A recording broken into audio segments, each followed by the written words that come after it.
तो ये एक्यूज्ड क्या करते थे कि इनकी एक मोनोपोली थी। इनका ये था कि कैसे न कैसे पहले लड़की को बरगला करके उसको लेकर हमारे साथ लाया जाए, फिर उसके साथ आपत्तिजनक फोटोएं खींचें, उसके साथ रैप करें, फिर उस फोटोग्राफ को दिखाकर उसकी जो बाकी की जो सहेलियां थी उनको कॉल करें, उनके साथ भी फिर इसी तरह का काम करें। तो इन एक्यूज के पास क्या पोल्ट्री फार्म हुआ करते थे कि ये उनको बोला करते थे बाद में कि हम आपको कांग्रेस में पद दिलवा देंगे, फिर वो झांसा दे के लेके आ जाते थे पोल्ट्री फार्म पे। आपको लगता है बहुत सारे लोगों ने कोई ड्रास्टिक स्टेप उठा लिया होगा? हाँ नहीं, उस समय यूँ आया भी था करता था कि भाई आज उसने सुसाइड कर लिया, आज उसने सुसाइड कर लिया, ऐसी चीजें भी बहुत सी सुनने को मिलती थी।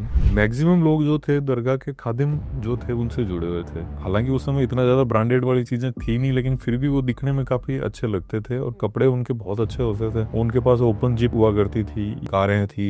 वो एक सीडी जो थी को पुलिस वालों ने इन्वेस्टिगेशन के दौरान देख के उसको पेपर पे लिया था। उसके अंदर ये चीजें थी कि 3-4 लड़के हैं, 3-4 लड़के हैं जो नेकेड पोजीशन में लड़के जो है उनके साथ जबरदस्ती करने की कोशिश कर रहे हैं। उस समय कितना डिफिकल्ट था इस चीज को सामने लाना, पेरेंट्स को कन्विंस करना कि आप इस केस को लड़िए? उस समय कोई भी पेरेंट्स या कोई भी पीड़िता जो है आगे होके पुलिस के पास कोई नहीं गई थी। यदि वो आगे होके पुलिस के पास जाते तो निश्चित रूप से किसी पीड़िता द्वारा या उनके पेरेंट्स द्वारा एफआईआर दर्ज कराई जाती है। इसमें वो चीज नहीं है। इस पूरे केस के अंदर पहले चीजें जो है वो पब्लिक में आती है, पब्लिक के बाद में मीडिया के पास आती है, और मीडिया के आने के बाद में जो है तो पुलिस एक्टिव होती है, फिर पुलिस उनके पास जाती है जो पीड़िता हैं, फिर उनको कन्विंस करती है, उनको कन्विंस करने के बाद में ये चीज है। पर लड़कियों की लाइफ में किस तरह के परिवर्तन आए, किस सामाजिक वो जो जजमेंट होता है उससे उन्होंने वो गुजरी हैं? इस दौरान बहुत सी जो थी पीड़िताएं उन्होंने सबने अपना एड्रेस छोड़ दिया था। वो जहाँ पहले रहते थे वहाँ अब नहीं रहे, नाम बदला? नाम बदल दिया उन्होंने, अपनी सारी की सारी पहचान बदल दी उन्होंने,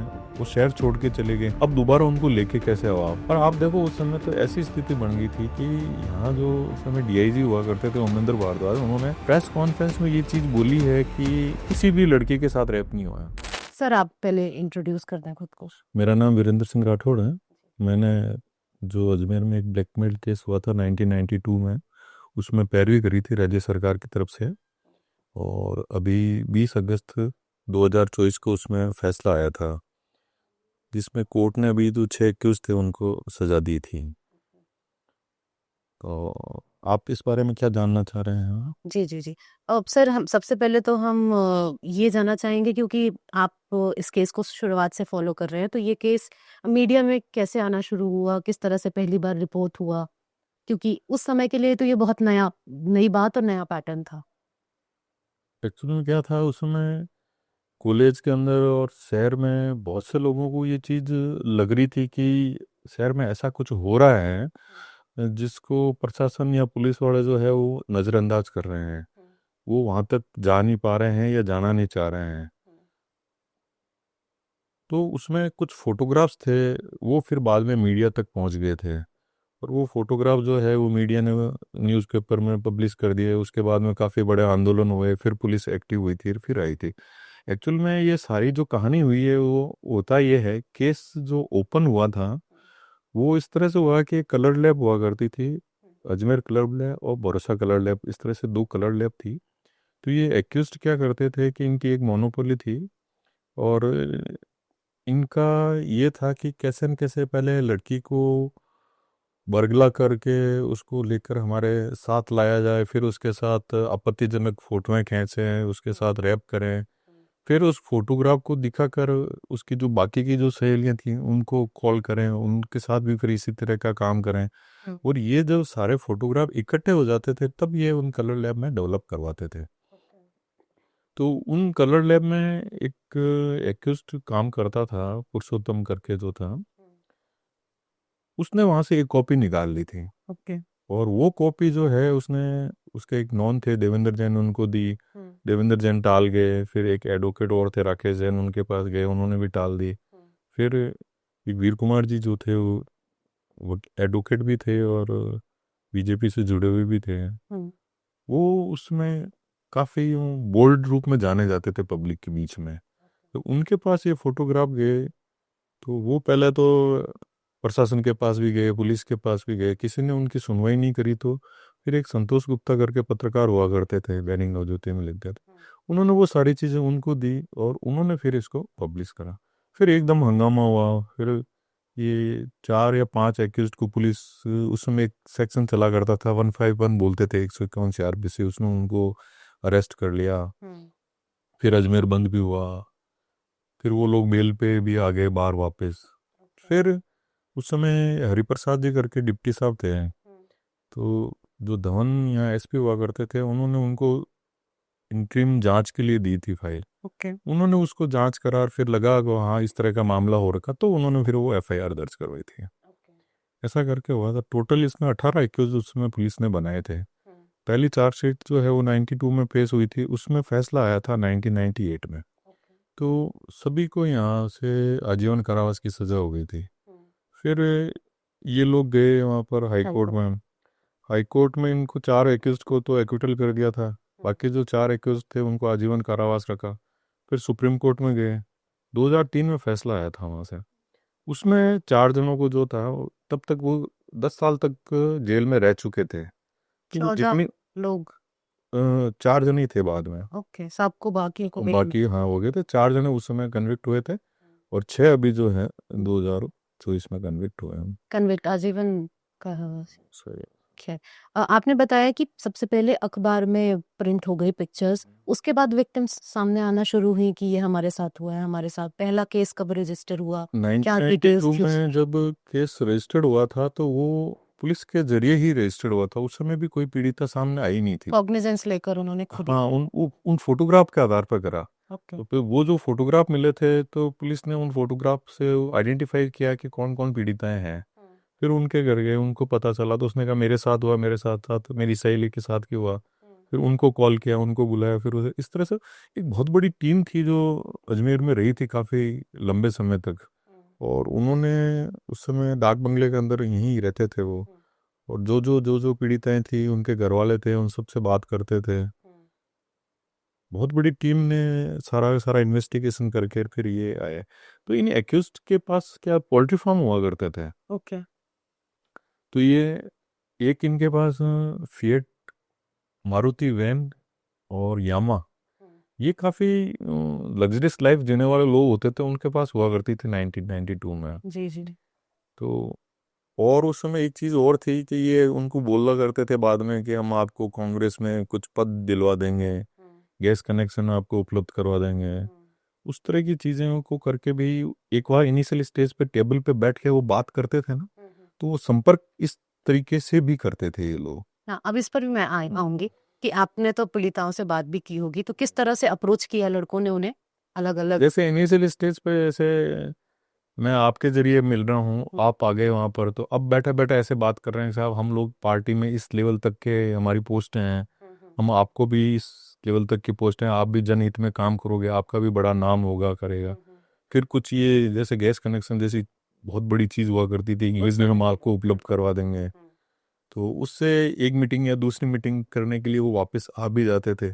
फिर वो झांसा दे के लेके आ जाते थे पोल्ट्री फार्म पे। ओके।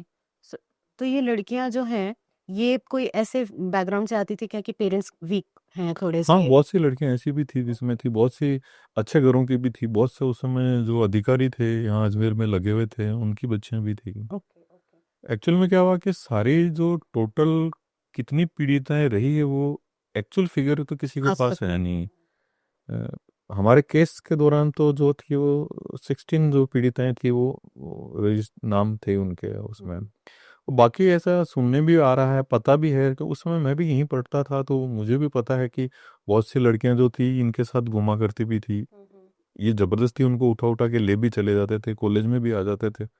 तब वो सारी चीज़ें को लेके देखते हैं, तब ये तो लगता ही है कि बहुत सारी लड़कियां जो थी इन्वॉल्व थी। आपको लगता है बहुत सारे लोगों ने कोई ड्रास्टिक स्टेप उठा लिया होगा? हाँ, नहीं उस समय यूँ आया भी था करता था कि भाई आज उसने सुसाइड कर लिया, आज उसने सुसाइड कर लिया, ऐसी चीज़ें भी बहुत सी सुनने को मिलती थी। ओके।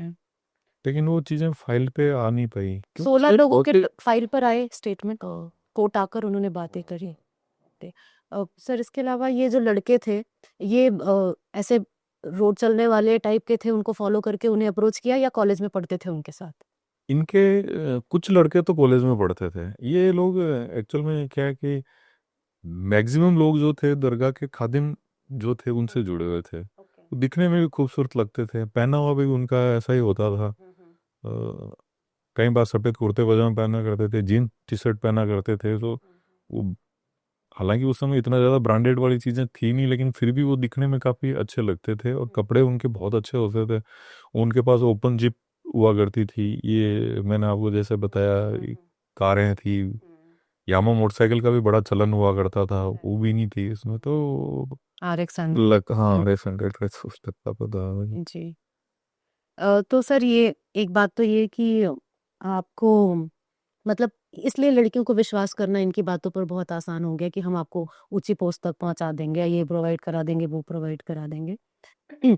उसके बाद जब केस में आप इसकी पैरवी कर रहे थे, तो किस तरह की मेंटल टॉर्चर या ब्रूटैलिटी के बारे में महिलाओं ने आपको बताया ये या बात केस इसमें एक फाइल के ऊपर जो थे, वीडियो सीडी थी उस जमाने में।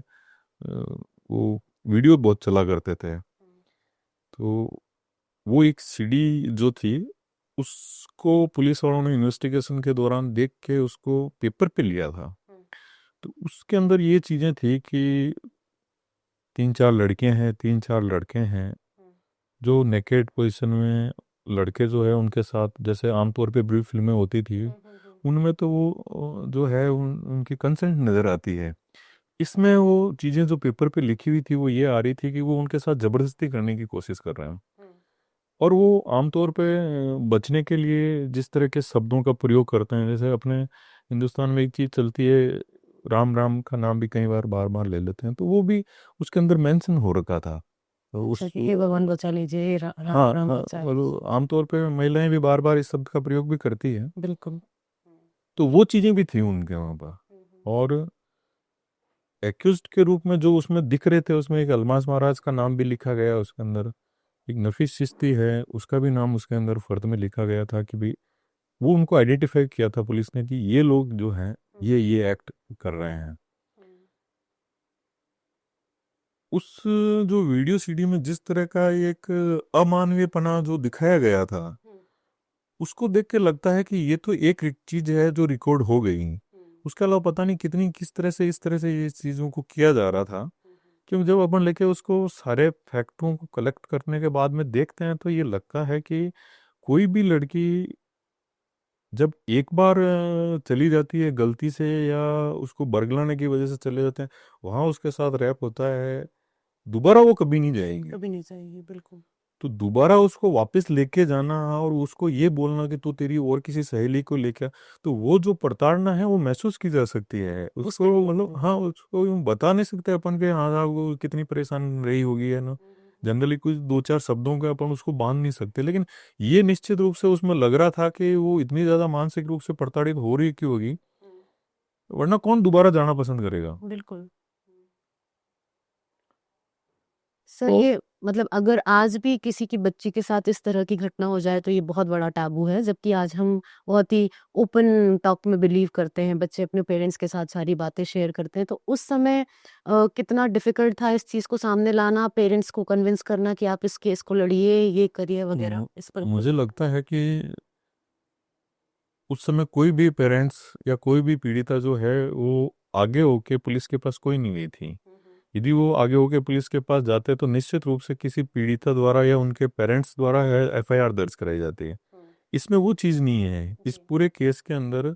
पहले चीज़ें जो है वो पब्लिक में आती है, पब्लिक के बाद में मीडिया के पास आती है, और मीडिया के आने के बाद में जो है वो अच्छा। पुलिस एक्टिव होती है, फिर पुलिस उनके पास जाती है जो पीड़िता हैं, फिर उनको कन्विंस करती है, और उनको कन्विंस करने के बाद में ये चीज़ है। और आप देखो उस समय तो ऐसी स्थिति बन गई थी कि यहाँ जो उस समय डीआईजी हुआ करते थे ओमेंद्र भारद्वाज, उन्होंने प्रेस कॉन्फ्रेंस में ये चीज़ बोली है कि किसी भी लड़के के साथ रेप नहीं हुआ है। तो जो लोग उस समय पुलिस के करीब जा रहे थे या एक बार पुलिस पे यकीन कर रहे थे और अपना स्टेटमेंट दे रहे थे, तो उनके दिल पे एकदम क्या गुजरी होगी कि साहब के यहाँ पुलिस का सबसे बड़ा जो हेड है वो ये कह रहा है कि किसी भी लड़के के साथ रैप नहीं हुआ। सर इसकी वजह आपको ये भी लगता है क्या कि आपने जैसे भी बताया कि वो कांग्रेस पार्टी से एफिलिएटेड थे, तो उनका पॉलिटिकल एफिलिएशन भी रिस्पॉन्सिबल है इस तरह के स्टेटमेंट्स के लिए? और होगा ही होगा निश्चित रूप से उनको होगा। कुछ ना कुछ संरक्षण उस तरह से मिला भी ना आरोपियों को? आप देखो, आप यूँ देखने के बाद ऐसा यूँ लगता है कि इससे बड़ा मजाक क्या होगा। इन्वेस्टिगेशन के नाम पे, पुलिस के नाम पे जिस तरह की चीजें करी गई है, एक्यूज्ड जो थे उनको इतना अवसर मिला कि वो अजमेर छोड़ के चले गए। उनको इतना अवसर मिला था कि सारे फोटोग्राफ है, वीडियो जो सीडियाँ हैं, कैसेट हैं, उन सबको नष्ट कर दिया। सारे अपने घरों को छोड़ छोड़ के चले गए। जो भी इस चीज से, इस क्राइम से या इस केस से जुड़ी हुई चीजें थी, उन सबको नष्ट करने का अवसर मिल गया। आप देखो, इंडिया छोड़ के जा रहा आदमी। कितना इजीली। और ये एक्यूज जब आता है, इनसे जब पूछताछ करता है तो ये पता चलता है, देखो आप, बांग्लादेश है, पाकिस्तान है, दुबई है, लंबे टाइम तक बॉम्बे में रहे हैं ये लोग। और उस दौरान वहां से यहाँ अजमेर आए हैं। अजमेर आने के बाद में जैसे नफीस चिश्ती के बच्चे हुए हैं, ओह माय और गॉड। वो ये बता रहा है कि मैं महीने महीना, डेढ़ डेढ़ महीना, दो दो महीना ही आ रहा हूँ, सोहेल गंज नहीं रहा है यहाँ पर। आप के पास बिना पासपोर्ट के कोई भी इंडिया छोड़ के बाहर नहीं जा सकता। उस समय आप देखो 92 के आसपास तो राजस्थान में क्या, एक जयपुर में एयरपोर्ट होगा, इंडिया लेवल पे कितने होंगे? कितने हों। 15-20 एयरपोर्ट होंगे उस समय। जी। 20 एयरपोर्ट पे जाके ये नहीं कह सकते कि ये आया आदमी तो इसको आप रिटर्न कर लो ना। रिटर्न करना है। एग्जैक्टली। तो इस तरह की ऐसी जो खाना पूर्ति हैं जो है, वो लड़कों की लग लाइफ रहा है। तो आपने बताई, जो आरोपी थे वो कितनी स्मूथ लाइफ जी रहे थे, पर लड़कियों की लाइफ में किस तरह के परिवर्तन आए, किस सामाजिक जस्ट वो जो जजमेंट होता है उससे उन्होंने वो गुजरी हैं। इसके बाद एक में ये साल पता में चला जजमेंट आया। कि, आप देखो, इनिशियल स्टेज पे तो जब चीज़ें ज़्यादा त्वरित गति से चल रही थी, तो बहुत सारे जो पेरेंट्स थे या घर वाले थे वो उस समय लेके आ रहे थे। जब 98 में पहला फैसला आ गया है, उसके बाद में दोबारा 2002 में ही एक्यूज को पकड़ा था। पकड़ने के बाद वापस चार्जशीट पेश हुई। अब चार्जशीट पेश होने के बाद में वापस कॉल किया गया सबको। इस दौरान बहुत सी जो थी पीड़िताएं, पर उन्होंने सबने अपना एड्रेस छोड़ दिया था। वो जहाँ पहले रहते थे वहाँ अब नहीं रहे। वो नाम बदला होगा। नाम बदल दिया उन्होंने, अपनी सारी की सारी पहचान बदल दी उन्होंने। वो शहर छोड़ के चले गए। अब दोबारा उनको लेके कैसे आओ आप? और जैसे किसी के पुलिस को ये पता चलता था, जैसे कि अब ये जयपुर चले गए, जयपुर में सांगानेर में कहीं रह रहे हैं, अब वो सांगानेर जाए, सांगानेर जाने के बाद पर्टिकुलर कोई कॉलोनी है वहां तक जाए, वहां जाके उनके पास मकान नंबर तो है नहीं, तो वो 10 जगह उसको पूछते। कुछ की शादियां हो गई हाँ, होंगी, शादियां हो गई, कभी नहीं उनके बताना बच्चे हो गए चाहेंगे वो वो लोग। लोग। और जब लास्ट में आते थे, जब तक तो वो दादी नानी की पोजीशनों में आएगी। अब तो ऑब्वियसली हाँ, 30 साल 32 साल अब उनको जाके पूछ रहे हैं कि कोई भी एक नाम ले लेते हैं, जैसे ए नाम की लड़की है, वो कहाँ रह रही है। अब उस कॉलोनी वाले बार बार पूछेंगे, "भी पुलिस वाले आए थे, आपको क्यों पूछ रहे थे?" उनका बच्चा उनसे पूछता है, पति पूछता है, सास पूछती है, ननद पूछती है, "भी पुलिस आपके पास क्यों जानना चाह रही है?" फिर कहीं न कहीं किसी भी रूप से यूं लगा कि आप अजमेर से कहीं जुड़े हुए हो। तो वो जो उन्होंने इतनी लाइफ जी है अपनी, उस पे वापस आके एक चीज आ जाते थे कि आप वहां से जुड़े हुए हैं।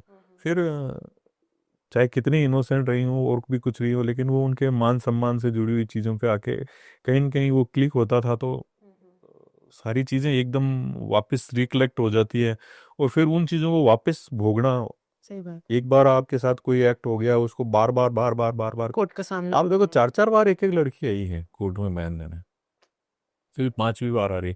और ये जो पीरियड रहा था, आप देखो 92 से लेके 2024 तक, है ना, इस दौरान कितनी बार पुलिस उनके पास गई है, कितनी बार उनके बारे में जानकारी हासिल समझ करी है, गए हैं उनके कितनी पास। बार सम्मन गए हैं, अरेस्ट वारंट गए हैं।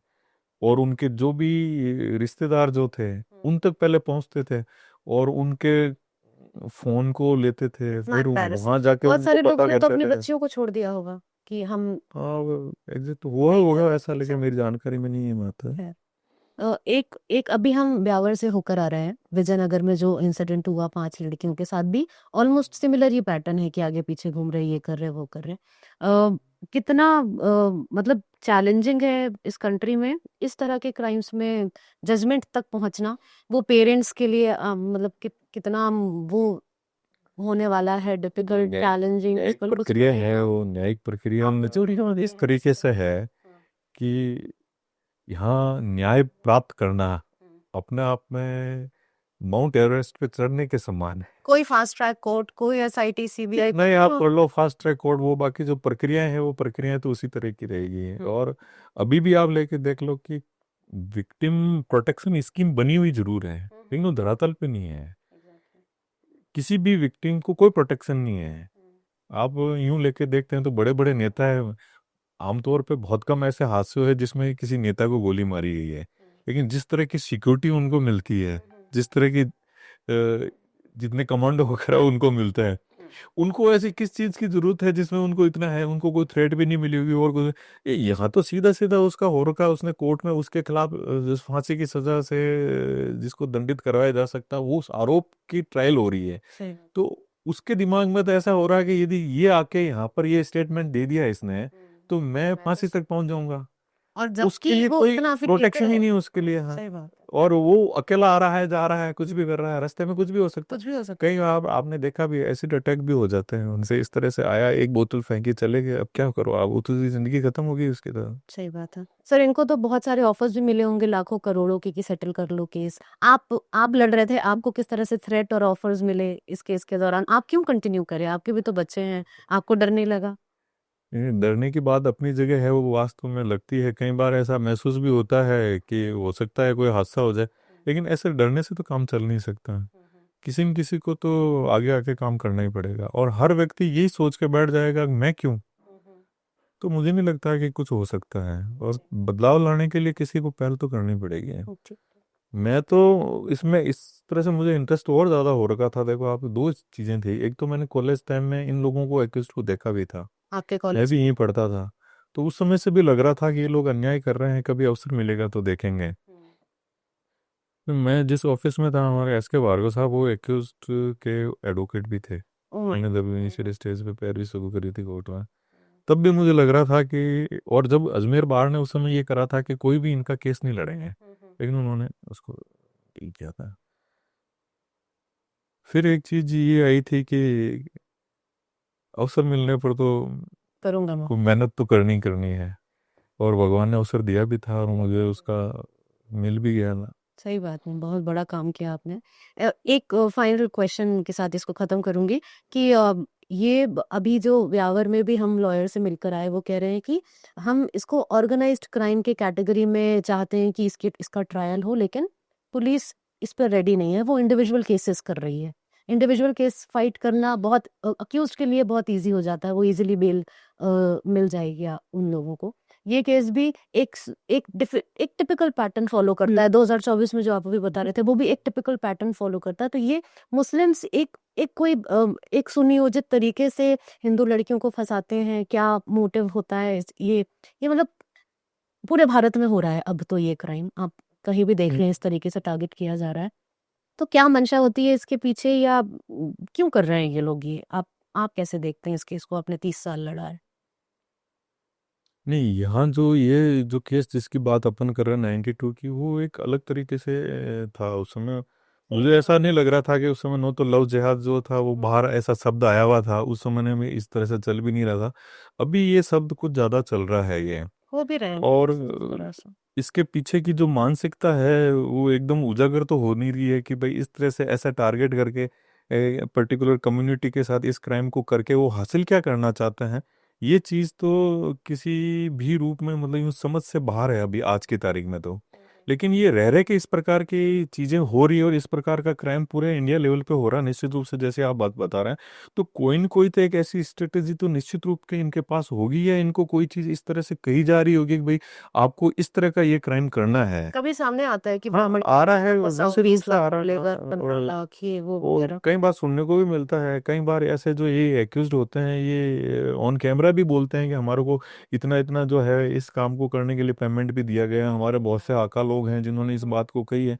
तो वो अंदर इसके पीछे क्या है वो एग्जैक्ट चीज़ तो नहीं पता, लेकिन हो जरूर रहा है और सभी जगह हो रहा है और निरंतर चल रही है ये चीज़ें तो। जी जी, नहीं एक केस के बारे में मैं बताऊंगी। भोपाल की एक लड़की, डॉक्टर, वो डॉक्टर के साथ ही थी कांटेक्ट में, बाद में पता चलता है मुस्लिम। वो उस लड़की से कहता है कि तेरी जैसी लड़कियों को हम सिर्फ इसलिए लाते हैं कि हम इस्लाम में कन्वर्ट कर लें, और भारत में गजवाए हिंद होगा, हम इसको अफगानिस्तान बनाएंगे। मोटिव ये है कि मतलब कुल मिलाकर कि सबको धर्मांतरण कराकर सबको मुस्लिम बनाया जाए, उनसे मुस्लिम बच्चे हो पैदा सकता है हो पॉसिबल हो, अंदर की बात ये ये सब चीजें। हो सकता है। इस केस में भी कुछ ऐसा ही था इंटेंशन कि एंड में कन्वर्ट कराना है या कुछ करना है, तो बस ऐसी एक्सप्लोर बात करके छोड़ दो। आई नहीं थी उस समय, ऐसी बात आई नहीं थी, या ये हो सकता है कि समय से पहले केस बाहर आ गया। एग्जैक्टली। ये भी हो सकता है, आगे क्या चाहते थे वो चीज़ नहीं आ पाई।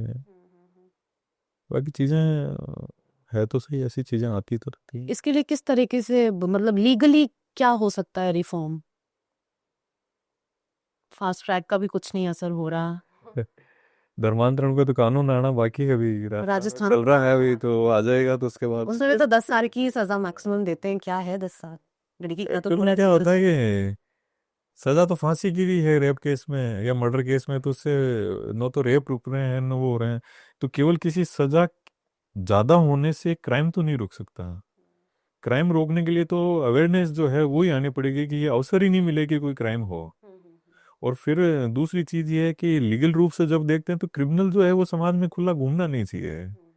ये हमेशा एक चीज आती है यहाँ, बेसिक कंसेप्ट यही माना जाता है लॉ में कि bail is rule, jail is exception. या राइट। तो जब ये चीजें जब तक चलती रहेगी, इसका दूसरा रूप भी हो सकता है कि किसी भी को कब तक जेल के अंदर डाल के रखें, बहुत सी चीजें हैं। लेकिन जो जिसकी क्राइम हिस्ट्री है, जिसका क्राइम रिकॉर्ड है, उसको आप जब बाहर लाके छोड़ेंगे तो निश्चित रूप से वो तो क्राइम ही करेगा।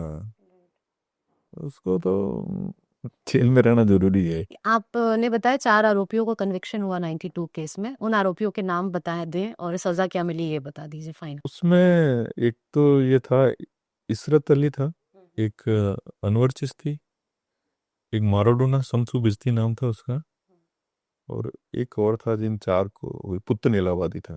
पुत्तन चार इलाहाबाद। चार जने। ओके। ये अक्यूज जो आपने 4 आरोपी मुझे नाम बताए, ये दरगाह से सारे कनेक्टेड है? ये दरगाह के वहां पर खादिम बिरादरी होती है, तो उस खादिम लोगों से जुड़े हुए लोग थे वो। सारे एक्यूज नहीं जुड़े हुए थे, लेकिन बहुत से एक्यूज जो हैं वो जो कन्विक्ट खादिम हुए वो परिवार से जुड़े हैं? जुड़े। हाँ, जैसे नफीस चिश्ती है, फारूक चिश्ती है, अनवर चिश्ती है, ये लोग जुड़े हुए हैं ठीक है। खादिम परिवार से। कभी आपको या पीड़िताओं को दरगाह से कोई थ्रेट या ये मुझे तो कोई थ्रेड नहीं मिली, पीड़िताओं में मिली हुई तो उन्होंने बताया नहीं हुई थी ऐसा है, क्योंकि यदि वो बताते तो निश्चित रूप से उनके खिलाफ कार्रवाई भी करते हैं हम लोग। सर ये चीजें हम अभी भी देखते हैं, जैसे कहीं पर कोई वॉयलेंस हो गया तो मस्जिद से अनाउंसमेंट्स होती हैं। मस्जिद में कई बार पत्थर, पेट्रोल बॉम्ब्स एक्सेट्रा एक्सेट्रा मिलता है। तो आपको लगता है कि इस तरह के क्राइम में भी दरगाह में कोई ट्रेनिंग हुई है इनकी, या उधर से ही इनिशिएट हुआ है? ये ऐसी चीजें आई तो नहीं थी सामने कि भाई उनकी तरफ से कोई चीज कही गई हो, कि किसी भी पुलिस अधिकारी ने इस बात को नहीं रखा, किसी भी उन्होंने बहुत कुछ छिपाया। पीड़िता ने भी ये बात नहीं। नहीं, पुलिस का रोल तो निश्चित रूप से जैसा होना चाहिए था वैसा नहीं था, क्योंकि वो बिल्कुल ही चीजें ही बदली हुई थी पुलिस की। यदि पुलिस चाहती थी तो इनिशियल स्टेज पे इस क्राइम को भी रोक सकती थी। पुलिस का रोल तो और यहाँ तक आप इससे बड़ी मजाक और क्या होगी कि जिसने इस केस को खोला है, पुरुषोत्तम ने, जो फोटोग्राफ लेके आया है, जिसकी वजह से फोटोग्राफ जो है प्रशासन तक पहुंचे हैं, वो उसको ही अक्यूज बना दिया। ओके। जबकि उसने किसी एक भी विक्टिम लड़की ने ये नहीं कहा कि साहब कि इस पुरुषोत्तम ने मेरे से बात भी की है। और पुरुषोत्तम का कॉन्स्पिरेंसी में कोई रोल नहीं है इन एक्यूज के साथ। पुलिस उसको कैसे बना सकती है? और आप देखो, वो जैसे ही बेल पे बाहर आया वो खुद सुसाइड कर लेता है, उसकी वाइफ सुसाइड कर लेती है, और एक्यूज के तौर पर नाम रहा। जबकि पुलिस को बाद में कम से कम जब कोई एविडेंस नहीं मिली थी, ये तो कहना चाहिए था इसका कोई, हाँ, इसका कोई रोल नहीं है इसका। सबसे बेस्ट विटनेस जो था उसको एक्यूज बना गया। उस समय यहाँ से 98 में अजमेर डीजे कोर्ट से उनको आजीवन कारावास हुआ था 8 जनों को। सुप्रीम कोर्ट से क्या हुआ? सुप्रीम कोर्ट से उनको उस दौरान आजीवन कारावास की सजा को तो उन्होंने नहीं हटाया था, लेकिन उन्होंने ये कहा भाई कि ये 10 साल तक अंदर रह चुके हैं, सजा काट चुके हैं, ये इनके लिए पर्याप्त है अब। तो उस 10 साल उनके जेल में रहने की अवधि को पर्याप्त मानते हुए उनको छोड़ दिया था सुप्रीम कोर्ट ने। सुप्रीम। अभी 24 वाले में क्या हुआ? अगस्त 24 में? 24 वाले में तो अभी तक हाईकोर्ट में उनकी तरफ से पेंडिंग चल रहा है। ओके, मतलब आरोपी अभी बाहर है? नहीं, अंदर है सभी। ओके, ये जो 6 लोग हैं ये अभी अंदर हैं, जिनको अभी कन्विक्शन हुआ था। ठीक है। मैं और जो पीड़िताएं हैं उनको क्या मिला सरकार की तरफ से? इसमें सरकार जो कोर्ट ने ऑर्डर दिया था उसमें प्रत्येक पीड़िता के लिए 7 लाख रुपए का कंपनसेशन दिया था। उसमें कुछ ने एप्लीकेशन लगाई है जिनको मिल भी गया है। और यदि कोई पीड़िता है अभी भी आकर एप्लीकेशन मूव करते हैं, जिला विधिक सहायता केंद्र जो बना हुआ है अजमेर के अंदर, वहाँ आके एक सिंपल सी एप्लीकेशन मूव करें तो उनको लगभग हफ्ते भर में ही पेमेंट हो जाएगा। इस जजमेंट से आप संतुष्ट हैं? हाँ, जजमेंट अच्छा है। ठीक है। ठीक है sir, thank you for talking to us.